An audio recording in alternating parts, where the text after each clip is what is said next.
નમસ્કાર, YNN ન્યૂઝમાં આપનું સ્વાગત છે। સમાચારમાં વાત કરીએ તો વડોદરા જિલ્લાના શિનોર મુકામે નર્મદા નદીના કાંઠે આવેલ કાછોડ વગા વિસ્તારમાં હાલમાં દીપડાની હલચલને કારણે ચર્ચા જાગી છે। આ વિસ્તારમાં ખેડૂત યુસુફ ખા પઠાણનું ખેતર આવેલું છે, જ્યાં તેઓ ખેતી સાથે પશુપાલનનો પણ વ્યવસાય કરે છે। દરરોજની જેમ તેઓ ખેતરમાં પહોંચ્યા હતા ત્યારે ખેતરમાં આવેલા આંબાના ઝાડ સાથે બાંધેલો અંદાજિત 2 વર્ષનું વાછરડું મૃત હાલતમાં જોવા મળ્યું હતું। નજીકથી તપાસ કરતા વાછરડાને દીપડાએ ફાડી ખાધું હોવાનો અંદાજ લગાવવામાં આવી રહ્યો છે।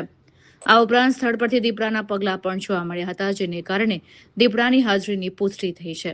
આ બનાવ અંગે ખેડૂત દ્વારા તાત્કાલિક શિનોર વન વિભાગને જાણ કરવામાં આવી હતી।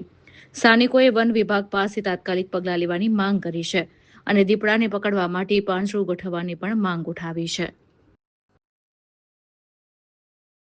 મારું નામ પઠાણ યુસુફ ખાન અયુબ ખાન છે। મારી જમીન સિનોર કાછોડ વગામાં આવેલી છે। 10-12 વર્ષોથી ખેતીનો ધંધો કરું છું। મારા પાસે પશુપાલનનો બી વ્યવસાય છે।